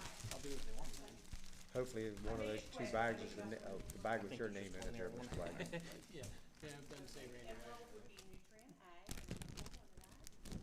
Thank you. You gotta take your time. I got 2 to do. And this Pressure will be was on. awarded to site 1. Yeah, just reach in, it's gotta be, You dropped something Oh, right below you. oh, there you go. Okay, and the Bala time will go to nutrient ag. The Provant will go to site 1. And the Headway will go to site 1 as well. Okay, guys. How about that? Brandy, will you announce those by numbers? Absolutely.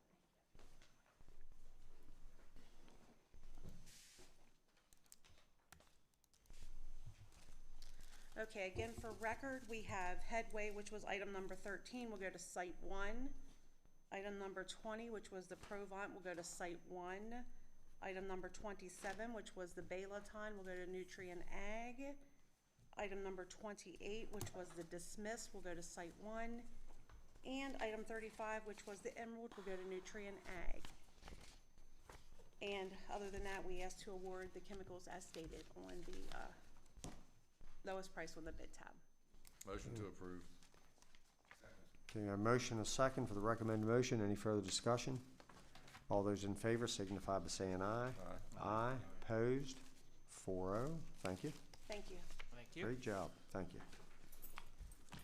Okay, program open space, annual program, Mr. Eshelman.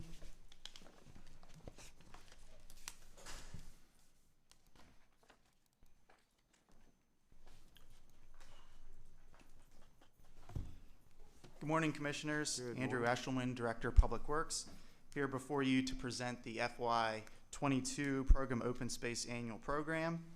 I'm here seeking a motion to approve the POS project list as presented and as recommended by the Washington County Recreation and Parks Advisory Board.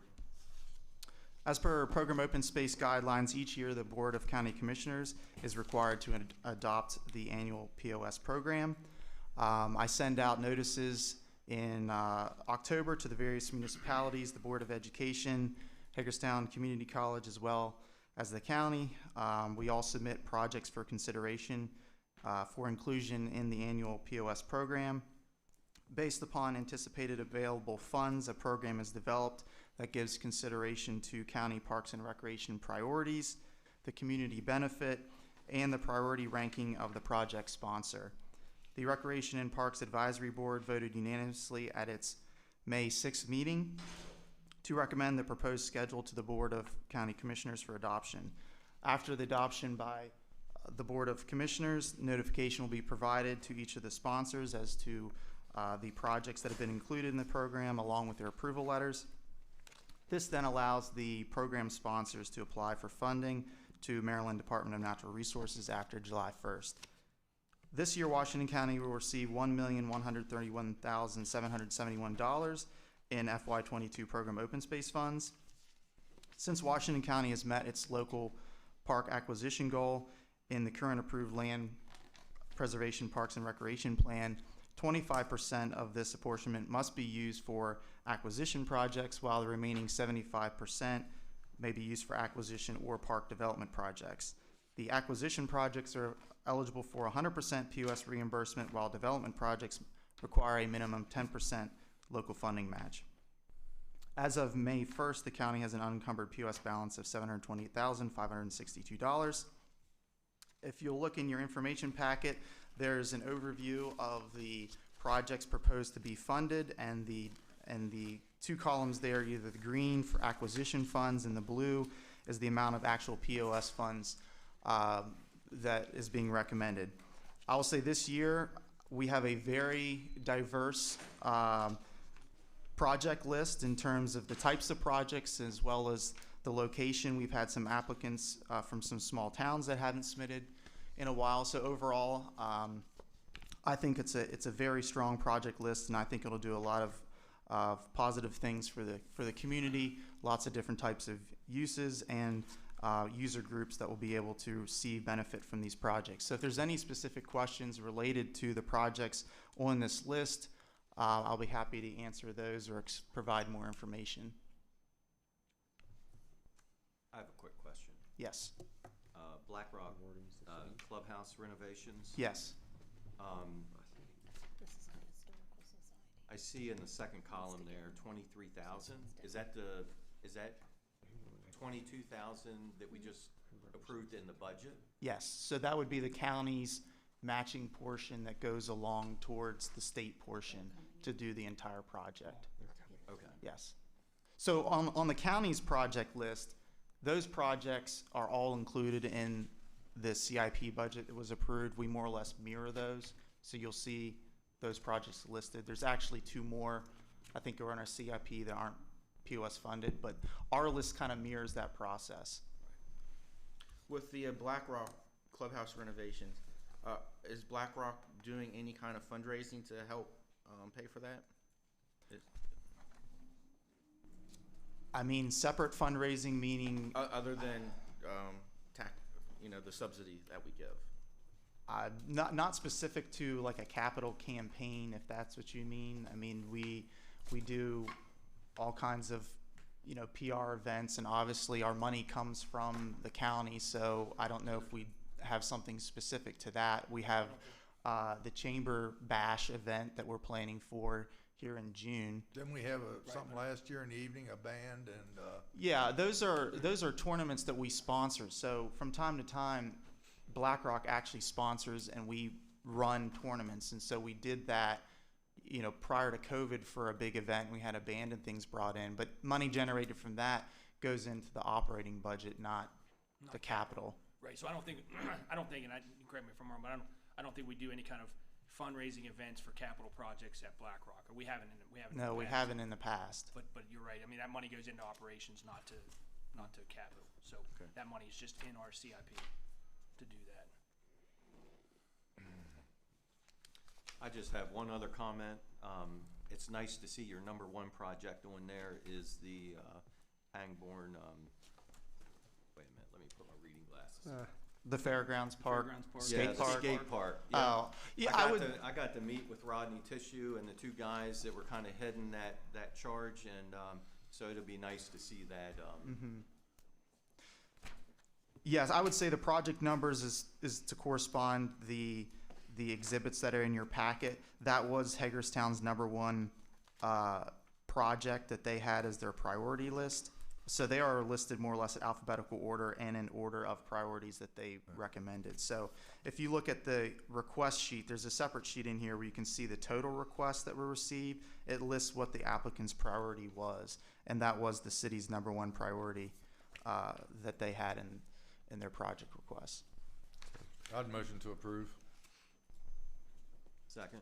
Okay, we have a motion and a second to approve as recommended on the project open space project list. Any further discussion? All those in favor signify by saying aye. Aye. Aye. Opposed? 4-0. Thank you. Thank you. And while I'm here, I'll take the opportunity to introduce you to someone in the audience here. We have Chad Rooney. He's the new Town of Smithsburg manager. So took the opportunity. You can see his face, and as you go out, I guess when we get back to community meetings in the Town of Smithsburg, that's the new town manager. So congratulations. All right. Thank you. Yeah, welcome, Chad. I got to meet Chad at the Memorial Day ceremony in Smithsburg last weekend. So welcome, and obviously that's my hometown. So that's so welcome. He looks like a town manager, don't he? Look at that. Thank you. Good luck. Okay, next on the agenda, construction bid award, communication tower extension, Scott Hobbs, Tom Weber.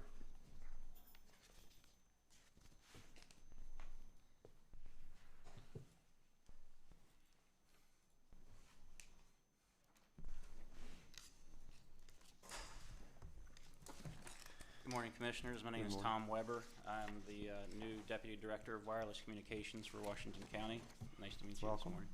Good morning, Scott Hobbs, Director of Engineering, and we are here to request and recommend the award for the bid for the 3335 West Washington Street Communication Tower Extension Contract to the lowest responsible bidder, Best Endeavors of Wakefield, Rhode Island, in the amount of $67,929. The project was advertised in the Herald Mail, the county's website, and email marketplace advantage. 2 bids were received. The bids have been evaluated and the low bid is in order. The existing steel communication tower requires an extension to expand public safety communication coverage following construction of the addition to the Barbara Ingham School for the Arts building. The project is a 90 consecutive calendar day contract with an anticipated notice to proceed in June and a completion date in September. The bid documents include liquidated damages in the amount of $500 per calendar day for work beyond the completion date, and the project will utilize Capital Improvement Plan Urban Improvement Project funding. Any questions? So basically, new construction, higher construction screwed up our waves, and now we got to make the antenna higher. Basically. Yeah. Mm-hmm. That's a good summary, huh? Yeah, the roof of 35 West Washington Street is 10 or 15 feet lower than the 5th floor of the new Barbara Ingham's building, which they unfortunately clad in steel or aluminum, some sort of metal. Right. Had it been a concrete or masonry building, the issue might not be so severe, but it's metal. And a lot of that's right through public safety, correct? It's, yes. Or all of it, I guess. Randy, you kind of mentioned what was on my mind too. I know there was a lot of back and forth in the day about an additional floor on BISFA, and just kind of interesting to see how this has impacted us unknowingly. I guess we don't have a choice. Motion to approve. Second. Okay, motion and second. Any further discussion? All those in favor signify by saying aye. Aye. Aye. Opposed? 4-0. Thank you. Thank you. Thank you. Thanks. Okay, next, construction bid award, Frog Eye Road Bridge replacement, Scott Hobbs. Thank you again. Scott Hobbs, Director of Engineering, here to recommend the board award the bid for the Frog Eye Road Bridge replacement contract to the lowest responsible bidder, C. William Hetzer of Hagerstown, Maryland, in the amount of $744,955.75. Again, the project was advertised in the Herald Mail, on the county's website, and Email Marketplace Advantage. 10 bids were received for this project. Bids were open on May 26th, and they're listed below. The bids have been evaluated, and the low bid is in order. The engineer's estimate for this project is $750,000. The project involves the replacement of a one-lane steel beam bridge with a precast reinforced concrete box culvert that will accommodate 2 lanes of traffic.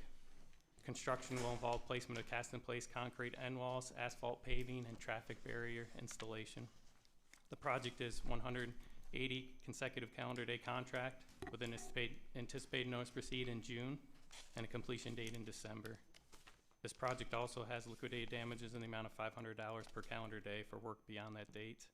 There'll be no road closures associated with the work, and public notices will be made and road signs posted prior to the start of work. This is a capital improvement plan budgeted project with anticipated expenses at $799,000. Just a curious question, I'll be short on it. With the price of construction materials skyrocketing, and that's the bid, is there a clause where like you can't get materials or steel goes up or concrete goes up? Is it $744 forever? $744. Forever. And we deal with unit price items, so if there's a variation in quantities, they're all estimated quantities going into the project. However, they're locked in at those unit price rates. So there's no clause that says, okay, now it's 800? No. Okay. Not for the price of materials. Okay, motion to approve. Motion to approve. Second. A motion second. Any further discussion? All those in favor signify by saying aye. Aye. Aye. Opposed? 4-0. Thank you. Construction bid award pavement maintenance and rehabilitation program FY21 hot mix asphalt applications supplementary contract. Mr. Hobbs. Thank you again. Scott Hobbs, Director of Engineering, here to recommend that the board approve the award for the bid for the pavement maintenance and rehabilitation program FY21 hot mix asphalt applications supplementary contract and the lowest responsible bidder, Craig Paving of Hagerstown, in the amount of $1,777,862.10.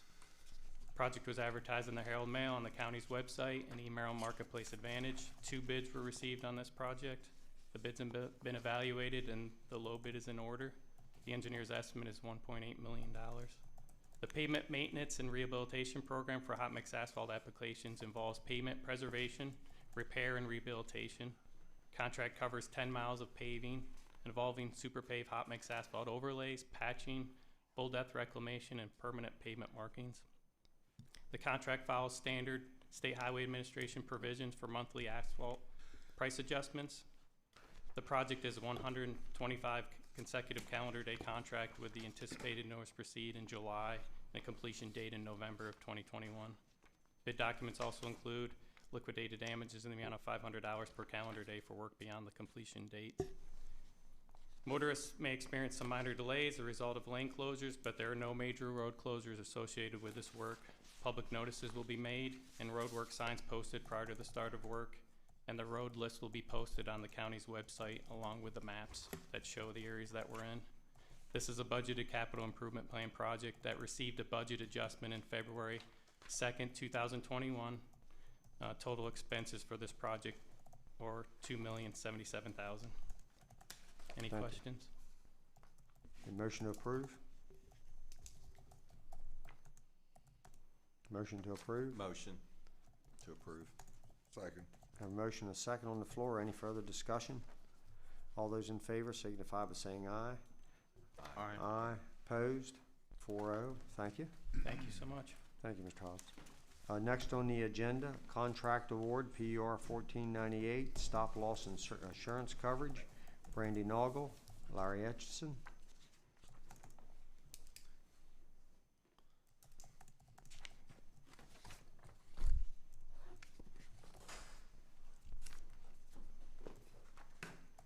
Morning.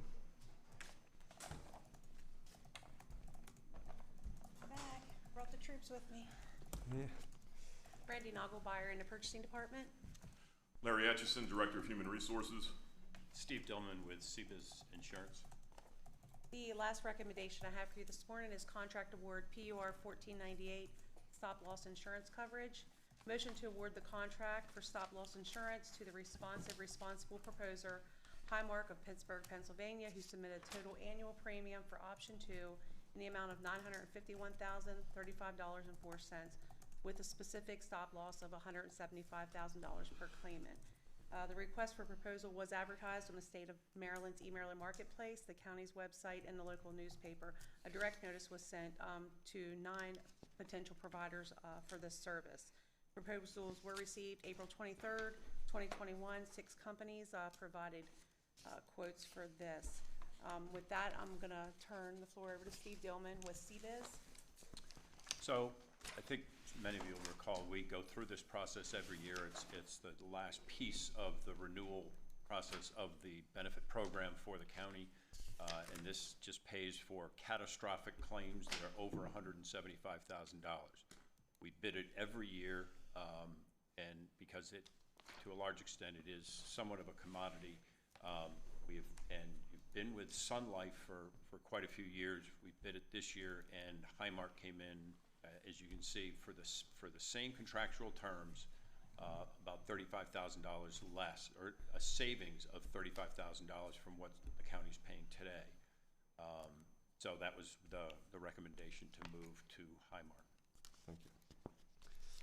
I'm probably going to show my lack of understanding here, but stop. Give me an example of where that would.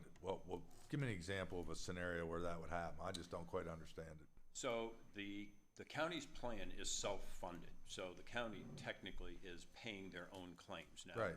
Now they're being administered by Aetna, but the stop loss. So any claim on an individual person that goes over $175,000. So think of a cancer claim. It's $300,000. Once that claim hits $175,000, Highmark covers the financial liability for that. The county owes nothing. Understand. Is that per incident, or does it restart at a new calendar year? It's by individual, and it restarts every year. Okay. Okay, any other questions? If none, I'd like to ask for a motion to support. Motion to approve. Second. Motion a second. Any further discussion? All those in favor signify by saying aye. Aye. Opposed? 4-0. Thank you. Thank you. Okay, approval to submit application and accept awarded funding, sex offender compliance and enforcement Maryland grant. Cody Miller, Washington County Sheriff's Department, and Rachel Souders, Grant Management. Good morning. How are you two? Morning.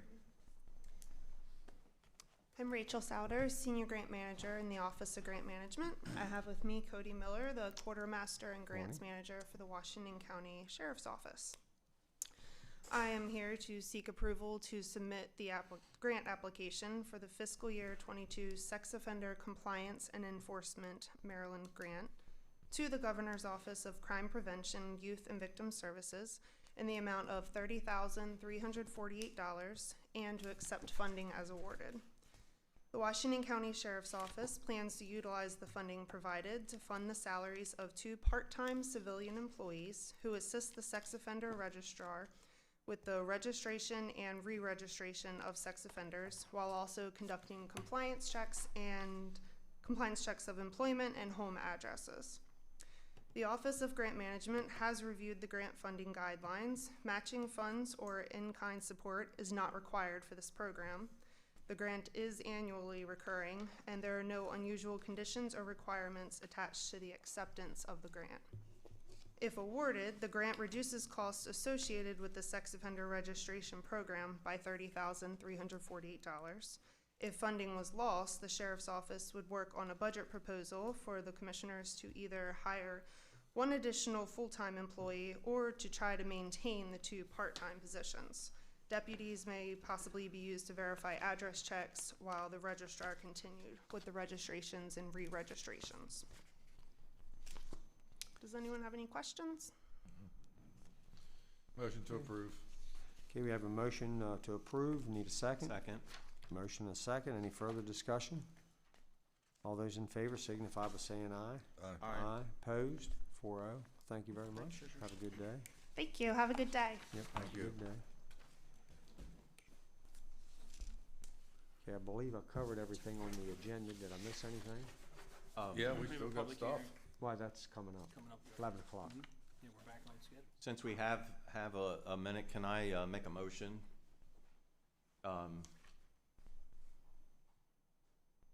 To approve $3,800 to be taken out of the Commissioner's contingency budget and applied to the golfing fees at Blackrock Golf Course for the nonprofit agency, the Children's Village. The Children's Village will still be responsible for fees over and above the $3,800. Oh, why 3,800? I thought it was 35. $3,500, because I was told that their fee was $38. I think it's based on number of players. They might not have had 100 or something like that. I don't know. Right. I'm in favor. We just need to determine, are we doing $3,500 or you're saying $3,800 because staff had given different rates to different groups? Yes. Okay. There were different rates provided. The last time when I submitted the motion, it was $35 is what my understanding was for the rate, which is why I said $3,500. The rate that I learned was for this other group is $38. I think it's based on players, Wayne. I mean, I think it's based on number of players. They get different rates. I would like to understand why there was a special rate given to another agency. That's a discussion for another day. Yeah. Yeah, I mean, I think that's, I think we. But this is my motion that we I'd say give up to 35, 38. keep it at 35. All right. That's what I would do. All right. So are we? I'll change my motion to approve $3,500 to be taken out of the Commissioner's contingency budget and applied to the golfing fees at Blackrock Golf Course for a nonprofit agency, the Children's Village. The Children's Village will still be responsible for fees over and above the $3,500. Okay. Sure. I had a chance to talk to some of the golf course board out there earlier, and I was hoping that if we can make the recommendation to make the payment directly to the organization. So can we make the $3,500 payment directly to Children's Village? That way, when they have the players come in, they can put it in their system and track that in a better manner with the revenue. Sounds good to me. Okay, perfect. And if the board is agreeable, maybe we could do that also for the Commission on Aging, so that instead of doing an internal transfer, we can provide that funding directly to the agency. I agree. I think that's how it should have been done anyway. That would be perfect for us, if that's. Okay, so Okay with me. I think I understand the motion, but if somebody wants to put it in terms for everybody to understand. All you have to do is add what Sarah just said. That'd be paid directly, the $3,500 paid Okay. directly to the charity. I would like to make the motion today that we approve $3,500 to be taken out of the Commissioner's contingency budget and applied to the golfing fees at Blackrock Golf Course for the nonprofit agency, the Children's Village. This payment will be made directly to the Children's Village, and they will be responsible for applying that to the fees applied by Blackrock Golf Course. I'll second. Okay, we have a motion, a second on the floor. Further discussion. I do have a question. So you did state that the money must be spent on fees at Blackrock. Yes. So I guess I have a question. What happens? Is it based on who shows up to play that day, or do they have to submit? Number of players. So they have to submit in advance how many players are coming. Because I don't want to get into a situation where the $3,500 is more than the number of players that they have show up to play, and I don't want them to be able to, just. Well, and and I don't honestly, know. I think that's why they were doing it the other way, was because it made it easier to know who actually showed up. Should we wait on this until we get? Well, no, what we should say if it's, I'm sorry, I didn't mean to interrupt you. No, go ahead. You go ahead. I I interrupted. just say, should we wait till we, sure, that's a good point. What if they get 12 players that day? Yeah. I can tell you that when I spoke to this person, I believe they were over 100 players, so they would be well within that So 3,500. just amend them, if you're okay, just amend the motion that if they don't utilize all of the $3,500 on golf fees, the remaining monies must be returned to our contingency. Is that all right? You want me to restate all that way? I or- mean, I think that's fair. I think it is too. I just don't, we've already. I think that's in keeping with what we did for the Commission on Aging when we said up to $3,500. Right. Okay. Up to, that's all you gotta say then. I think Commission on Aging was 90 up to 92 or something like that. Okay. So they're also well within. Right. We do need to come up with a Yeah. standard. Okay. Okay, so we have a motion on the floor and a second. Any further discussion? All those in favor signify by saying aye. Aye. Aye. Opposed? 4-0. Thank you. Thank you, Mr. Bergen. Okay, I think it's 11 o'clock. It is. I see, okay. Okay, so, we need, Mr. Boggs, is he? Jill's gonna be Jill, here. Jill okay. Baker's gonna be here this I morning. was kind of thinking if he was going to be here or Yeah, not. he's off. But, Okay, Jill, next on the agenda will be a public hearing concerning the agricultural preservation easement rankings for 2022. And here comes Ms. Baker. How are you today? Good morning, Commissioners. Good. Okay, the purpose of this hearing is to hear public testimony concerning the matter. The procedure will be as follows. First, we will have staff introduce the matter, after which the hearing will be open for public comment and testimony. Each speaker will be given a maximum of 3 minutes to testify. After everyone who wishes to speak has done so, the hearing will close. The commissioners may then discuss the issue and take any action that they deem appropriate, including adoption or rejection of the proposal, or they may take the issue under advisement and deliberate at a later date. So now I'd like to ask Jill Baker to introduce the matter. Good morning, thank you. Never mind, John, give me it's all right. She has mine.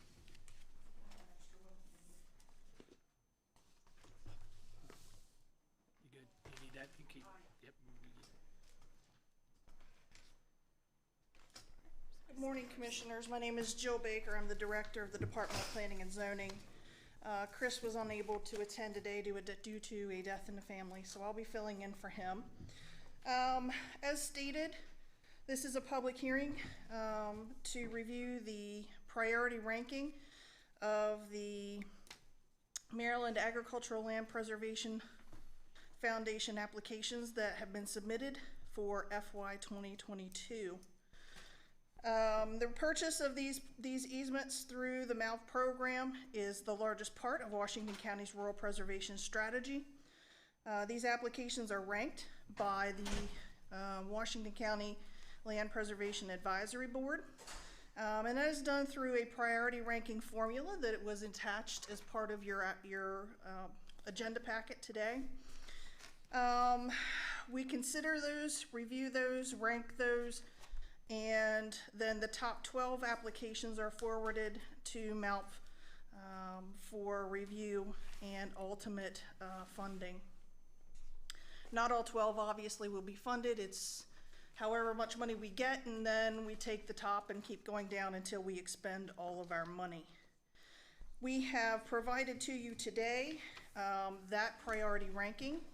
It is required by law to be confidential, which is why it was handed out right now today and not included as part of the packet. It is required to be confidential until those easements settle. So the ranking that you see there was conducted last week by the Land Preservation Program, Advisory Committee.